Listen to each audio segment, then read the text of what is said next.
Hey, what's up, guys? Welcome back to Guys at Magic. This is Hunter, Riley, Steven, Shane. Say what up, guys. Hello. Hola. What's up, nerds? We are back probably with the most anticipated Commander Grades video. In case you don't know what Commander Grades are, we go around and talk about the legendaries from the latest set, this one being Tarkir Dragonstorm. Talk about them as a potential commander of a deck and what we think of them, give them a grade, and then an average grade between all four. But this one, like I said, anticipated because you guys all like to hear our opinions on the Precon legendaries. That's right. We're going through all 5 Precons with both commanders. Talk about them as a commander of a deck. Doesn't have to be the Precon itself. And yeah, let's go ahead and talk about that. So hit the like button. Subscribe to the channel if you haven't done so already, so you're staying up to date with all these videos that we're putting out. But we will talk about this first one. This first one is Temur Roar. That is right. One of the commanders of the deck is Eshki, Temur's Roar. It is green, blue, and red for a 2/2 legendary creature human warrior. It says whenever you cast a creature spell, put a +1/+1 counter on Eshki. If that spell's power is 4 or greater, draw a card. If that spell's power is 6 or greater, Eshki deals damage equal to Eshki's power to each opponent. Steven, you were the person that upgraded Temur Roar using Eshki at the helm. What did you think of this commander? I think Eshki doesn't care if you play dragons or not, which is really funny. But Eshki is very fun. It kind of makes you build a very certain way, and there's tons of interesting creatures that cost super cheap, but they have really big power and toughness, and you can get them on the field pretty early. Especially with Eshki coming down at 3 mana, it is fantastic. It's like my favorite sweet spot on a commander cost ever. But it does everything you could possibly want. It puts +1/+1 counters on Eshki, because let's be honest, you're probably never swinging with Eshki, so it stays back as a blocker, draws you cards, and then it hits the entire table, which is fantastic. I love seeing each opponent and not target opponent. Uh, Really, if you get enough going on by turn, I don't know, 5, you could be hitting everybody for 6, which is just kind of crazy to think about. Yeah, something that I thought was pretty mean is because it is specifically saying Eshki is doing the damage to each opponent. Grafted exoskeleton. Slap that on Eshki, and now bang, everybody's getting hit with poison. Don't do Hey, that. you're just a mean person. Yeah, don't do that. I mean, the downside there being is that like this is a card that's going to generate a lot of hate, and if you put an exoskeleton on this thing, it's going to get a lot of hate squared. So like, Yeah. Hate cube, I'm here dude. to win the game in one swing. there you go, hate Cuban. I think it was funny to hear Steven talk about this, saying like this deck just kind of did the Timmy thing. Play big things, smash, get results, dude. Kind of liked it Yeah, too. my favorite comment was this is moist gruel, which I think is Oh. That was your hilarious. favorite. Like what a I think that is a hilarious way to put. Sorry for the viewers at home that had to hear that. Oh. Okay. But if you wanted to see Steven's upgrade, check the links in the description. $100 and $300 upgrade. It's very cool. But I think we've all kind of agreed that I think Eshki's pretty powerful. I know you said you don't have to swing with Eshki, Steven, but I am definitely swinging if there's enough counters on it. Nah, I'm scared. I wouldn't be. Let's go ahead and move on to the grades. Steven, we will start with you. Yeah, I think we'll start off with a nice rounded B. It's gruel with a little blue. It's Timmy, and it's great, and I love it. Yeah, I think I'm going to join you there. I kind of tinkered around building a deck that maybe I was going to build in paper. Throwing Eshki at the helm seemed a lot of fun, so I too will give Eshki a B. I'll jump in that same train. I feel like she's just kind of like an open-ended good stuff. Play Temur Smashy. I'm going to give her a B. B smash all the way around. There we go. Eshki, Temur's Roar. It's the average grade of a B. Moving on, we have the other commander of the Temur Roar deck. It's Ureni of the Unwritten for green, blue, red, 7/7 legendary creature Spirit Dragon. It's got flying, it's got trample, and says whenever Ureni enters or attacks, look at the top 8 cards of your library. You may put a dragon creature card from among them onto the battlefield. Put the rest on the bottom of your library in a random order. Steven, once again, I'm going to start with you. What did you think of Ureni? Oh, it's so fun. I tinkered with a idea that Riley had of building a Ureni deck, but with Miram at the helm. And I'll be honest with you, after a couple games, I swapped back to Ureni. Ureni is so much fun because even though it is 7 mana to get down, it gives you a lot of time for setup, and there's tons of other dragons you can get down beforehand. And I have found that pretty much every game I played with Ureni, I'm able to get a haste enabler down, and it just gets out of hand so fast. This is a kind of deck that, if left unchecked, you don't deal with it immediately or just continue to pick on the person. You just win either in 1 or 2 turns. And it's insane. And it's been one of my favorite commanders that have come out recently in a long time. This has been a very fun deck to play. Yeah, I know you also purchased this deck, correct, Riley? I did. Before we share my thoughts on this one, though, my biggest comparison is I feel like they looked at Gishath and they were like, we need a dragon version of that. And that being one of the commanders that you have in paper and regularly play at our table. What are your thoughts on this card? My thoughts is this is better than Gishath because they're starting to do the thing more frequently in these newer sets, is the ETB and an attack trigger. I think that is fantastic. I wish Gishath did that. That would have been sweet. But I understand Gishath is like, play as many dinosaurs as it gets in with combat damage, but you flip over that many cards. But I get what you're saying. It's still kind of the same lane there. I think it's very cool. Same lane, and I think it's just better more than just for one reason, Hunter, because this guarantees the dragon, right? For the most part. One, and you don't I get to have come with whiffed. it. Okay, You well can that whiff on sucks. 8 to the top Okay, 8. okay. I shouldn't say I've guaranteed. whiffed on Gishath. Yeah. That's what I was gonna say. I was gonna say that Gishath is either like feast or famine. This one, it's like you get one, you might not be the threat right away, but with Gishath, you're kind of the threat right away. This is kind of, hanging around, and you won't die the minute you swing with Gishath. Or with this, I mean with Ureni. Shane, I think I'm gonna like 90% disagree and 10% agree with you. Ureni is the kind of commander that, even though, like what you're saying, it's insane because even though you're only getting one dragon, it can be so detrimental because there are so many ways, especially in the Temur Precon itself, to copy Ureni. And I have done that to where I have looked at maybe the top 32 cards of my library in 1 turn.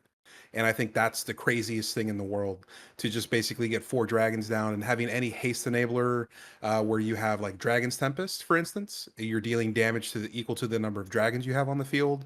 You're literally probably going to kill somebody the turn this comes down if you do have a haste enabler. And it's really crazy. I think one of my favorite things to do is like Hellquake Courser. This comes down immediately, get the ETB, you get the haste, you do this thing again. I don't have anything bad to say about this. I'll be honest with you. Even when Ureni dies, you still have a board state and you're able to rebuild because you have so much mana. Yeah, to kind of echo Steven's sentiment, I know that we went in 2 different directions. I'm not actually playing him as a commander. I'm playing him as more of like a support card in my Miram deck. But this is a card that, like, if you cast with Miram and if it hits unresolved, the game has been ended. Yeah. This just wins. Yeah. That's where I kind of feel like Ureni is. It's a very powerful card, and I can see why people are putting it at the helm of the deck because it is one of the commanders for the deck. But I don't know. I feel like this is more of a support. Like, if you're running Temur, I would join Riley in the, hey, play Miram. It's a very powerful dragon. Because 7 mana is, even though you are green as well, and that's a lot, especially if it starts to die. I mean, to There are ways to counteract reduce that, it. yeah, there are ways to reduce it for sure. I think to counteract your point, Hunter, is, Ureni is 1 more mana than Miram. But I think the thing about this that Miram can't do is Miram basically, you have to set up a lot more in my mind, because you essentially have to play Miram and then hope you can play something else, or you're waiting an entire turn cycle, and then you have 3 players that see a huge threat that has become a very well-known card in Magic. Yep. That if it stays on the field, you're going to get hurt very badly. Whereas Ureni, at least if somebody wants to kill it with the trigger on the stack, at least you get something out of it. And I think that's why I like Ureni a little bit more. Yeah, it's got a higher floor. All right, let's go ahead and move on to the grades. We will start with you, Steven. I mean, I'm going to be honest. I have to give this an A. And I know it's crazy to say it, but I really do love this deck. And since I bought it, I have played, I'll probably say close to 80 games with it. It's been so much fun. I don't think I'm going to give it an A. I definitely think this is a very good card, and props to whoever constructed the Temur deck. My favorite out of the 5. I'm going to give this a B. I'm actually, I'm not hyped on this. It's crazy to say. I know I'm going to get hate in the comments, but I'm going to give Roast this a them. C. Roast them right now. Pause the video, type in the comments, get them. Even it's just because we mentioned it. He's a dinosaur player. This is a dragon. They're fighting. They're basically dinosaurs. They're flying dragon. Okay, anyways, I'm gonna give it a B. Ureni of the Unwritten gets the average grade of a B. Moving on to the Obzon Armor deck, one of the commanders there was Felothar the Steadfast. 1 white, black, green for a 0/5 legendary creature human warrior. It says each creature you control assigns combat damage equal to its toughness rather than its power. Also, creatures you control can attack as though they didn't have a defender. And the final ability, you can pay 3, tap it, sacrifice another creature, draw cards equal to the sacrificed creature's toughness, and then discard cards equal to its power. Once again, Steven, we saw you do an upgrade to this deck. What do you think of Felothar? Yeah, so Hunter, I did have the opportunity to do Felothar. I think this deck was really fun. I think out of the box, it's super, super strong. And then just adding to it really takes this deck to another level. Having defenders, if your opponents don't have flying, it just kind of, it does the thing where you just kind of continue to have this opportunity to build a board state that is going to be very detrimental to your opponents. And then just Felothar being able to sacrifice a creature to draw, I don't know, like 8 cards, 10 cards, 13 cards. I mean, it gets so insanely aggressive. You're able to refill your hand very quickly and just play it out. And I love that. I think this card was super fun. Yeah, I know you have one, and me too. Arcades. It's a fellow Arcades player, very similar lane. This card takes it a step further because it's got a ton of card draw stapled onto it. Most defenders might not have any power, so you will probably be discarding nothing and drawing a bunch. So Yep. that's a very cool thing. Yeah, I'll go on record. I'll say this out loud. I think Felothar is the best defender commander. Ooh. That's a hot take.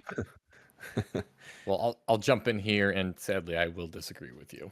Eh. I do love the fact that this has card draw like on top of it.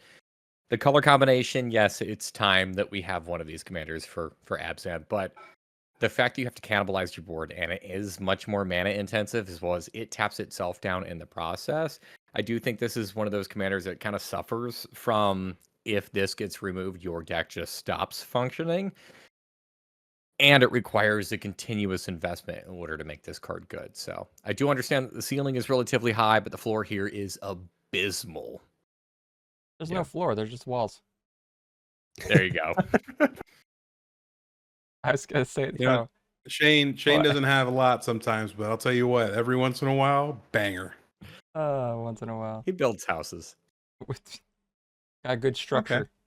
Anyways, like you said, you kill this card, you don't really do anything, but you got blockers. So hopefully you don't die at least. But that's about it. Yeah, you definitely have blockers.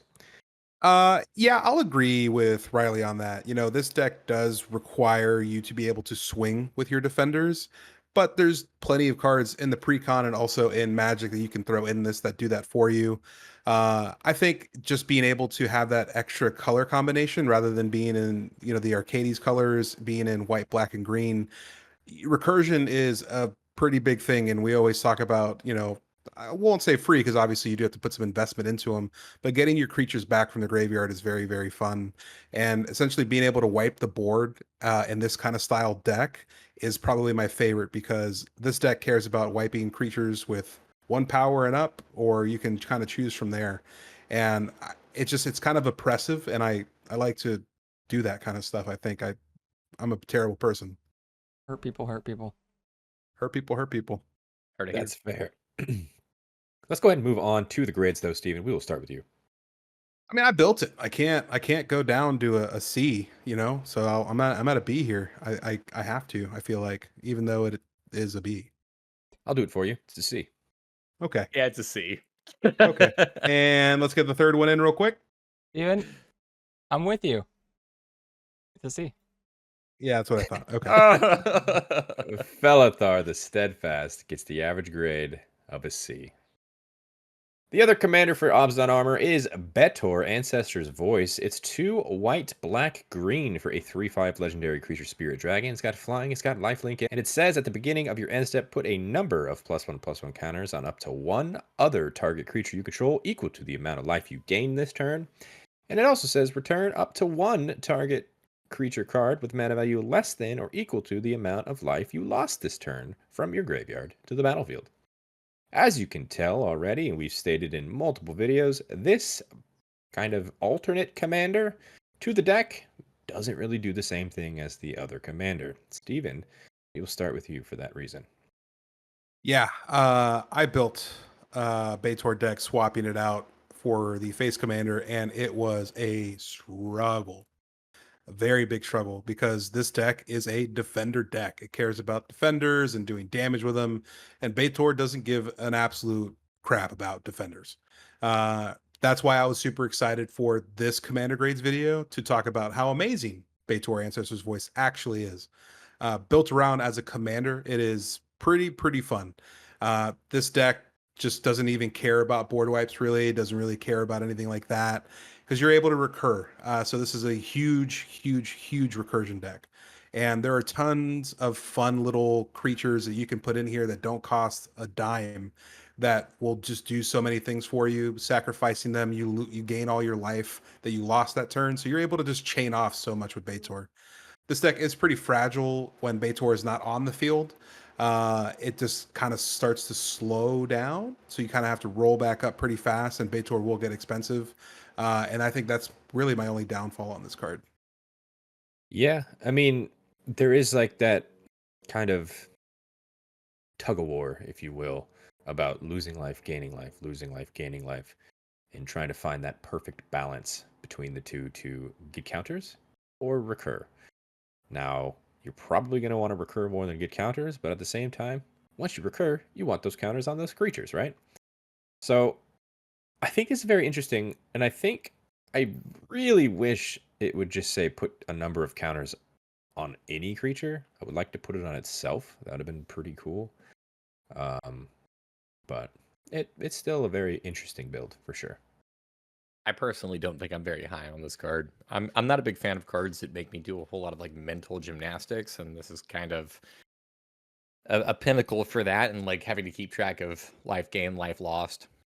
I don't know. I feel like it puts a really weird constraint on your deck. Out of all the alt commanders, or out of all the dragon commanders, I think this might be my least favorite. Just I would bring a agree. notepad to the table. No.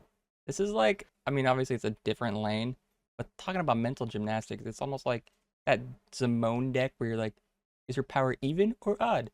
I can cast this for flash or this for flash. Like, you're going to be wanting counters or you're going to want to bring something back. Like, I want both, dude. I want pick. I want to pick.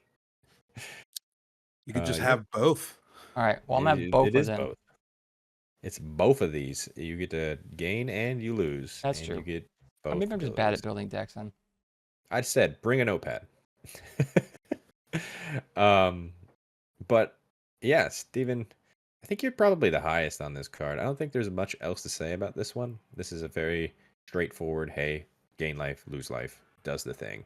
Let's go ahead and move on to the grades. We will start with you, Steven. I am the highest on this card, and I think you guys will be shocked when I say C. It is a strong commander, but it is extremely fragile, and you just have to kind of maintain this balance, and it is kind of hard to keep up. You're either gaining a ton of life or you're losing life, and sometimes your deck will give you just a bunch of life gain, and then you have no recursion, or you're just losing a lot of life and then you're dying. And for that reason, I had to go down to a C. Yeah, I mean, I agree with all those points, but also am in agreement. It's an average, so I'm giving it a C. I too am in agreement with all of those points, but I actually don't think that makes this average. I'm gonna give this a D. I was confused. Hunter was like, I agree, but wait, I'm still giving it a C. I'm still thinking of a C too. Betor, Ancestor's Voice, gets the average grade of a C. Next up is the Sultai Arisen deck. One of the commanders for this one is Kotis Sibsig Champion. It's black, green, and blue for a 3/3 legendary creature zombie warrior. Once during each of your turns, you may cast a creature spell from your graveyard by exiling 3 other cards from your graveyard in addition to paying its other costs. And whenever one or more creatures you control enter, if one or more of them entered from a graveyard or was cast from a graveyard, you put 2 +1/+1 counters on Kotis. Riley, you were the one that upgraded the Sultai Arisen deck. If you guys haven't already seen that, check the description below as well for those $100 and $300 upgrades. What do you think of Kotis? Kotis is definitely an interesting card. I think that he's cool, but I do have a little bit of a complaint in that we have gotten a lot of Reanimator style precons as of late. So I do feel like this is just another iteration of the 6th version in a row. So just a little bit of a knock on it for that. Yeah, I have a couple complaints whenever it comes to the general constraints of this. It's only during your turn. The implication of you casting a creature spell is also going to be that it's at sorcery speed, and it cannibalizes your graveyard, so it kind of limits how much you can actually do. It's cool. If Kotis had an ability on him, like Menace, that made him a little bit more evasive, maybe, then I might actually care about the counters. But the ultimate payoff here being is that your commander is like a big dumb beater. I'm struggling to really love this card. I want to echo your point there, Riley, what you said of Wizards continuously pumping out, I feel like, one every set of a Reanimator deck. That's exactly what I feel like they're 100% running out of ideas at this point. Where it's like, how can we change Reanimator this time? And now it's just like, how about just cast it again from the graveyard, exiling 3 cards? And that's cool. That's definitely a strategy, but I feel at the same time, it's meh. Yeah. I'm not high on this card whatsoever. I don't like the fact that it cannibalizes your graveyard because you might get to the point where you really want to cast something, but you also don't want to get rid of something else in your graveyard for that reason because you are going to be churning through it. It's kind of like they took the other Kotis from the set and they were like, okay, well, we kind of want to have another kind of like Voltron-ish theme, but added graveyard recursion to it. It doesn't, and then gave this no evasion whatsoever. It's super weird, super clunky, and I'm not really here for it. All right. I Well, will I'll say say- the best part about Go it. ahead. I'll talk a little bit about why it's good then for you. The creature entering doesn't have finality. That's true. That's That it. is that is actually quite a big difference in what they've done in the past. And I will say we are talking about that first ability a lot, and you could very well just decide, you know what, I'm throwing in all the Reanimator spells because it doesn't necessarily have to do the cannibalize thing. And that's fine too. And you're just putting a bunch of counters on Kotis. But then it's just a big dumb beater. So Very true. whatever. Or a big dumb blocker. Or a Yep. big dumb blocker. But let's go ahead and move on to the grades. We will start with you, Riley. I'm going to give this a D just because I don't think I can move lower than that. I'm just going to stick right in the middle. C. No, I'm gonna give this a D. No. Right in the middle, C. Kotis Sibsig Champion gets the average grade of a C. Moving on to the other commander of the Sultai Arisen deck, it's Teval, the Balanced Scale. 1 black, green, blue, 4/4 legendary creature, Spirit Dragon. It's got flying, and it says whenever Teval attacks, mill 3 cards, then you may return a land card from your graveyard to the battlefield tapped. And whenever one or more cards leave your graveyard, create a 2/2 black zombie druid creature token. Once again, we will start with Riley, as Riley also did an upgrade. I think this was a really weird precon because the deck I don't feel like was as focused around Teval straight out of the box. However, Teval is so much more powerful. Not only are you to be able to actually like continuously be able to get in because this is an evasive creature, but you can make a ton of zombies pretty consistently over the course of a single turn. And then like not only that, this doesn't care about whose turn it is, so you can have them be surprise blockers. There's a lot of stuff that you can do with those zombies. They're also druids. I know that that does matter. So Teval, I like a lot more. It does matter, you say. Why? Why would you say the druid part matters? Same reason why lands matter. Hmm, Hmm. not looking forward. So the thing that I love about this card is even though we just talked about, oh, it's just another reanimator strategy, this card does it at a rate that I feel like is so much better than we've seen in the past with these other reanimator strategies. I think they nailed it with this one. It is powerful. It is straight up.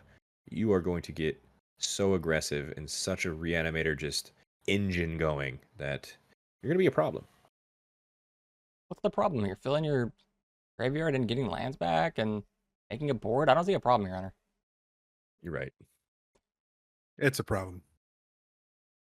This was such a much stronger commander in this deck than Kotis will ever be. Teval is so amazing. I think really the only bad thing on this card is it doesn't do anything when it enters, and I think that's where my debate ends. I will add one more criticism. I know that just like straight, like if you just want to play this just like a typical table, you can build this as a good old fashioned, just like mid-rangey magic. I feel like Teval is one of those commanders that is more so pointing in like a combo position within the table. It just naturally wants to play a little bit more like that with how it's capable of reaching through the deck. So for those of you who are fans of combos, that's awesome. This is obviously not a knock against the commander for you, but for those of you who are a knock against combos, or not a fan of combos, this can be something that deters you from this deck. Yeah, if you hate playing 2-hour games, this is for you. But if you love playing like a good 30-minute game and getting like 3 more in, boy, do you have a good deck to play. Well, let's go ahead and move on to the grades for Teval. We will kick it off once again to Riley. I'm going to give it a B. I like this card a lot. I will jump on the B train with you, Riley. I love this card, and to be honest with you, I would probably give this card an A, but in the games I've played against Teval, really just getting rid of it and making this cost a lot more before it has the chance to swing and start ramping you, it's pretty fragile. So I think for that reason, I'll give it a B. You know, Steven, you know, Riley, believe it or not, I'm giving it an A. Hold I on, let think me do the Teval's Hunter thing. Pretty powerful. Whoa! Hunter, was that you? I think it's pretty powerful too, Hunter, but I'm still going to stick with the B. Teval, the balance scale, gets the average grade of a B. Moving on to the Jeskai Striker deck, one of the commanders for that deck is Shiko and Narset Unified. It's 1 blue, red, and white for a 4/4 legendary creature, Human Spirit Dragon. It's got flying and vigilance, and it's also got flurry, which says whenever you cast your second spell each turn, copy that spell if it targets a permanent or player, and you may choose new targets for the copy. If you don't copy a spell this way, draw a card. Shane, you did the upgrade to Jeskai Striker. How do you feel about Shiko and Narset Unified? As someone that doesn't play this style of Spellslinger that often, honestly, I had a blast. I think that both of the commanders in this deck cared about Spellslinging, obviously, but in different directions. I know we'll talk about the next one later. But this one was cool because it was Spellslinger, but I felt myself much more trying to set up my turn where I play the thing I didn't so much care about, obviously, first, and then the big impactful spell I'd play second. And I really wasn't, I mean, there were a couple times where I made insane turns where I just spell. But for the most part, I was kind of just going through my turns like starter spell, main spell, starter spell, main spell. And it was working out for me just perfect. And if you couldn't copy it, drawing a card wins games. I thought this card was really fun. Yeah, it seems very easy to hit that flurry. And regardless, like you said, if you hit it with a target card or just any card. You're just getting card advantage from that. Seems pretty good. Seems easy to fill your hand back up as you're casting spells. I'm here for it. Interestingly enough, I was surprised when they showed off this deck that it came from, that they didn't split Shiko and Narset, but whatever. I do have 2 complaints with this card. I will say that yes, this card is cool. However, complaint number 1, I'm gonna sound like such a role player here. I don't like having to keep track of things during my turn. I just want to be able to play dumb magic. And the fact that I now have to pay attention to sequencing with this, it is such a minor hurdle. But for Really whatever reason, it is a thing for me. And then also my second thought here being is Shiko's a turtle. That's a turtle. It's a 5-eyed turtle. It's a spirit dragon. Okay. Yeah, I like Shiko and Narset. I think it's fun. I think what Shane kind of said pretty much summed it all up. I don't really play this kind of style. I'm not really a big Jeskai fan to a certain extent. There are definitely some other things that kind of make me excited, but when I saw it, I wasn't like too thrilled. And then just kind of seeing the copy effect. I just think there's some other things to do and other commanders to play that kind of do the thing better. But Shiko and Narset is pretty fun, but it wasn't really for me. Well, let's go ahead and move on to the grades. We will start with Shane. For as much fun I had, I'm still gonna think she's more of a middle of the road for me, honestly. I'm gonna give her a C. Yeah. Yeah, I agree with you. I'm gonna give it a C. I'll jump on that as well. It's a C. I'll give it a C as well. I think it would be a B if it didn't have the restriction of like having to target a permanent or player. I think if you could just copy your second spell, I think it'd be a little bit more fun. But for that, I kind of went down a grade. Well, Shiko and Narset unified gets the average grade of a C. And the alternate commander for the Jeskai Striker is Elsha Threefold Master. It is blue, red, and white for a 1/1 legendary creature, Jin Monk. It's got trample and it has prowess. And it also says when Elsha deals combat damage to a player, you create that many 1/1 white monk creature tokens with prowess. Jane, you also tinkered around with Elsha. Thoughts? Straight up, first thought, I want to build it in paper. I think Steven has the same thought there. So much fun, dude. Putting something with prowess and trample together, it seems really mean. And then she's just a board on a stick, dude. Like, I would cast her, swing an attack, maybe for 3, and then you're kind of just off to the races. Very, very cool strategy. I can't wait to play more buff up version of her because the sky is the limit with her, in my opinion, honestly. I couldn't sing her praise more. Yeah, I'll just jump straight in. Shane, you said it best. I was super high on this card. I wasn't even looking at it before, and then doing the $100 gameplay backup with you playing this was insane to kind of watch. And I saw some videos afterwards, going off of, a very famous quote that Riley says, the floor is low and the ceiling is high. I think that the floor might be low on this, but like the ceiling is just exponential because you can build this deck super cheap, like almost like $50 and still have the funnest time of your life. And you can put more money into it. It'll be just as fun. And you can just continue to home this deck and you're just going to have a blast no matter what. I think this card was so well designed. Yeah, as the token player, I saw this card and I said, wait just a minute, because I just built a deck tech 2 sets ago from Shroofus Sproutsire, who did the exact same thing with Saplings, had trample. Whenever it dealt combat damage, it made that many Saplings, except it didn't have prowess. And this having prowess is nuts to me. So I was super here for this card as soon as I saw it spoiled. And yeah, I agree with the points that Shane and Stevens made. I'm actually not the highest on this card, but I think Steven did a pretty good job of talking me up there. The fact that this is obviously a legendary creature that comes from a Precon, you're probably going to get relatively new players who are going to jump in and be picking this up, and this is a deck that you can upgrade for literally pennies and make this pretty solid. Yeah, you're just filling this with a bunch of instant spells that cantrip that cost 1 or 2 mana. They draw you a card immediately after you cast it. It gives you that prowess, and then just there's tons of ways, especially in Jeskai, to get card draw for casting on creature spells. And I think the one thing that I don't think we talked about it other than explaining the card in the description. This makes you the monks, and the monks have prowess.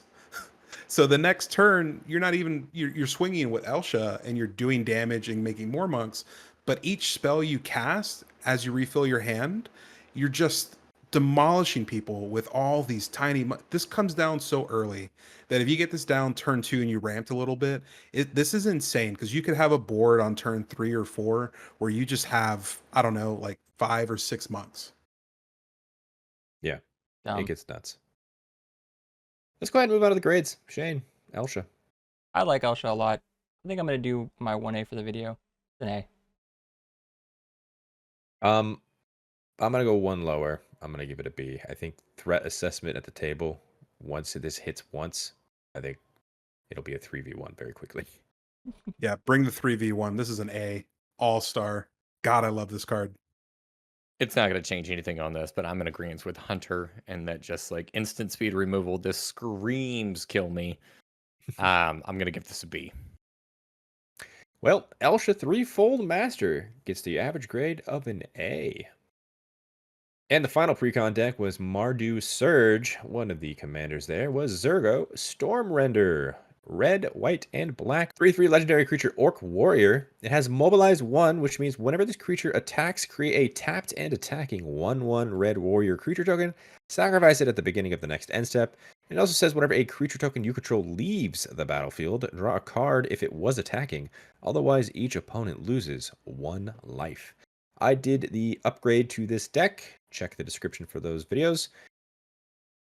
I was very happy. Like I said just a minute ago with Elsha, I'm the token guy. So this is what I built. I did Mardu tokens. And that's what it is. And you just have sacrifice effects to get rid of your creatures after doing damage still in combat. Counts as being attacking. Just get rid of your board. Get rid of all those warriors that are going to sacrifice themselves regardless at the end step. And bang, you're drawing cards. I love it. It's very cool. And then just an extra drain. If you are about to win the game, you just sacrifice all your stuff. All your tokens. Yeah, I play a lot of Aristocrats deck, and I think that this probably fixes one of the biggest issues that I've run into, and that is like whenever you've built up a really big board and a board wipe happens, you just completely reset. But with a commander like this, you don't actually have to worry about that. In fact, actually, your opponent's playing those board wipes starts to become really painful because you're hurting each of your opponents for doing that. Like, you're either going to draw cards or you're going to bring some pain. In either situation, this is really good. I think that it comes down on turn 3. You maybe have the opportunity to mobilize like once or twice. And then past that point, you're in the color combination. Just make an absolute ludicrous number of tokens anyways. Yeah, I think that was my favorite part about this set in particular was they leaned so heavy into the mobilize mechanic, and it just gives you so much extra tech for Zurgo. And it's kind of like everyone said. I mean, yeah, board wipe is probably going to happen, especially after you build such a pretty huge board state. But just being able to drain your opponents for 1 is fantastic. And then there's a bunch of ways to have sack outlets at instant speed to where you can draw a card if you need to. And I think that just makes this deck really, really fun. Super annoying too. Like, it's almost kind of politicky. I remember playing it and Hunter going like, "You have 1 removal spell. I can drain for what?" Because like that just happens, you know. So it's I think this card can add really interesting board states and just interesting things that you have to kind of figure out as a player at the table. Kind of like this card too. Or Exactly. you just make 4/4 angels. I don't know. The best thing about this card is the leaves the battlefield text. Doesn't matter if it's Right. exiled. Doesn't matter if it goes to the grave. You are still getting the value no matter where it goes. Yep. Even bounced. Yeah, I'm here for it. I think that was short, sweet, to the point. I don't think we have anything else to say, so let's move on to the grades. I'll kick us off. Zurgo Stormrender for me. I love it, but it's still going to be just a B for me. I'll jump on the B train with you, buddy. Same C's. I'll give it a B. Oh, I think we're all in agreement. It's B. Well, there we go. Zurgo Stormrender gets the average grade of a B. And the Spirit Dragon for the Mardu Surge deck is Neriv, Crackling Vanguard. 2 red, white, black for a 4/4 legendary creature Spirit Dragon. It's got flying, it's got death touch, and it says when it enters, create 2 1/1 red goblin creature tokens. And whenever Neriv attacks, exile a number of cards from the top of your library equal to the number of differently named tokens you control. During any turn you attacked with a commander, you may play those cards.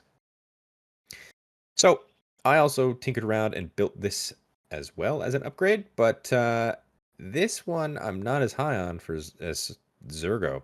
If you're trying to play hey, I want to get value off my tokens, I run my absolute favorite is Naali.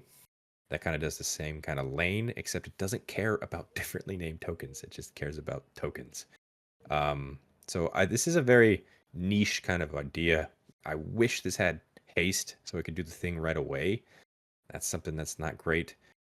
But on the flip side, it cares about not just creature tokens, right? So if you're making treasures, you're making food, you're making clues, that all counts towards this. Card advantages are cool, and hey, it lets you play cards, which means lands count too.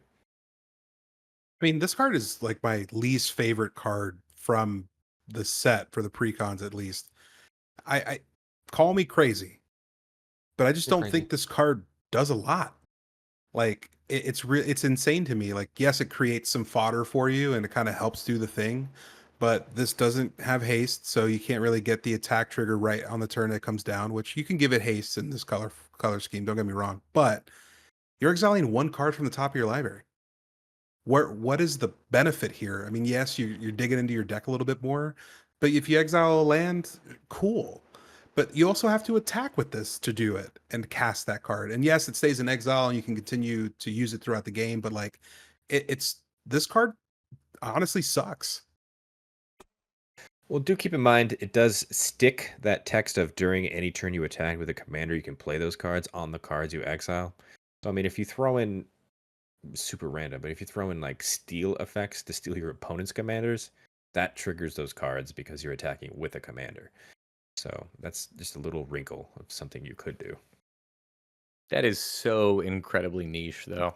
I do think that there's just like something about this card that just strikes me as very odd. I'm struggling to remember the name of the card. There's a vampire, it's 3 mana. It does something very similar. It's a 3/3 with death touch or first strike. Some kind of ability, combat related. Anyways, but it has the same kind of text of like you're going to be able to exile cards from the top of your library. That way you can get that extra card advantage. I think it only lets you choose one, but even in this case, like I feel like this one is so much slower. Like death touch on a commander, for me personally, I feel like it's really just not a thing. It's not a keyword. It doesn't matter, especially this being on a 4/4 with flying. If this traded death touch for haste, maybe I could get on board. I think But you even don't at like that, it. I'm not convinced. I think you don't like it because you gotta. We know on this video, you don't want to keep track of all this stuff. A lot of tokens you gotta keep track on this deck, right? Probably not. You know what? I'm gonna say, because that's just like look at a board state and then you can count out the total number of tokens that are different types. But like, I don't think that's that bad. I think that honestly, this is a card that whenever it is doing its thing and doing it well, you're exiling maybe 2 or 3 cards. True. Yeah, I'm also not a big fan of this card. You guys pretty much said it all. It just seems slow and unimpactful in my opinion. Let's go ahead and move on to the grades. I will kick us off. Slow and unimpactful, definitely. I'm actually gonna give this a D. I will join you, which sucks because Smart is my favorite clan, but I'm gonna give this a D. Shane. Yeah, I gotta give it a D as well. I'm gonna go to an F. I honestly don't like this card whatsoever as a commander, and that's where I'm grading this. And even as a support piece, I don't even know if I'm going that route. Yeah, like I said at the beginning, if you want to do this similar strategy, take off one color, go play Naali. You're gonna have a blast. But Neriv Crackling Vanguard gets the average grade of a D. But that is going to do it for us today. If you guys liked that video, hit the like button and subscribe to the channel if you haven't done so already. Comment down below. Do you guys agree with all these grades? Probably not. Comment down, let us know why you disagreed, or maybe you did agree. Always interested to hear your guys' opinions. Once again, if you guys wanted to check out all of the upgrades, check the link in the description for all those videos. And in the description, you will also find social media account links. Follow us on those if you haven't done so already. And on the screen right now, those are all of our Patreon subscribers. Thank you guys so much for your added support. It really does mean the world to us. If you guys wanted to check out what they're seeing, which is not here on YouTube, including some of those Spirit Dragons and Elsha upgrades, check the links in the description as well and consider subscribing. And a very special shout out to our Gains Indestructible tier, starting with Brian Ganella. Daryl Tripp, Demarion Turner, Dr. Jerome, Jimmy Ward. Kevo, Larry Killian. Thrifty PSGR. And Tim K. You guys are awesome. Appreciate every single one of you. And until the next video, I hope you guys have a great rest of your day. Peace. Laters. you guys think we wear pants in these videos? Bye Nope. bye. I don't wear pants in real life.